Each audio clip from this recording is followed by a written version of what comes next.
Hello mga mamshi! Welcome to our mini vlog! So for today's video po, tayo ay bibili ng ating bigas at ng uulamin for dinner. Ang kasama ko po pala dito ay si Daddy Jomar. Hindi na po namin sinama si Baby Toby dahil natutulog.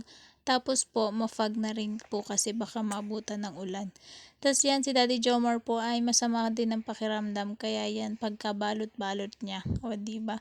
So una, bumili lang po kami ng bigas. Ang mahal na talaga ng bigas, 55 pesos. Yun na yung pinakamababang nabili namin.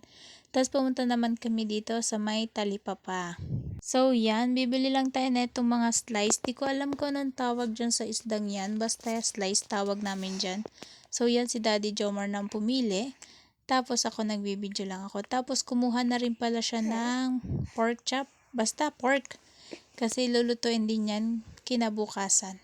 O diba, para isang bilihan lang. Tapos pagka uwi, yung bigas na binili po namin na inilagay ko na dito sa may rice dispenser namin.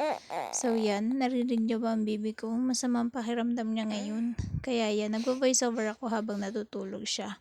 Kaso dahil masamang pakiramdam, may pa-sound. Tapos kinuha ko muna sa ref yung inilagay kong, yung binili naming ulam. O diba? Huhugasan na natin siya ngayon mga mamshi. Yan, so hugasan lang natin to. Tapos ilalagay ko siya dito sa may red Tupperware para nakaayos naman siya pag nilagay siya sa ref, o diba? Ganun lang yun, para-paraan lang. Para maganda naman tignan yung ref natin kahit wala masyadong laman. So, inuna ko yung pork na hugasan. Next ko tong isda na huhugasan.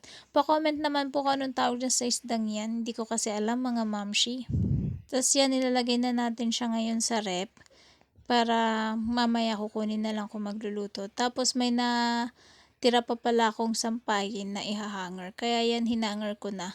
Si Baby Toby po ay si Daddy Jomar ang nagbabantay. Si Daddy Jomar po pala ay nagkasakit. Kaya hindi ko rin to agad na i-upload. Ganon. At sana naman yung nararamdaman ni Baby ngayon is sana hindi dahil nahawa siya or what. Kaya yun, diba? At yun lang po mga mamshi for today's video. Kaya wala akong masyadong ganap, ewan ko ba. Di ko na minsan nabibidyohan. Gaya ngayon, ngayong Friday, wala akong video dahil hindi ako nakapag-video dahil masama yung pakiramdam ni Bibi. Talagang buhat-buhat ko lang siya kapag pinapatulog ko, ganun. Naisinat kasi siya, minsan nawawala, minsan nabalik. Ewan ko ba kung bakit, kaya baka ipa-check up na namin siya. At yun lang mga mamshi, ang ganap namin kahapong Thursday. Thank you for watching. Pa-like, pa-share, and pa-follow na rin po ng ating page. Bye-bye! God bless! See you sa next vlog.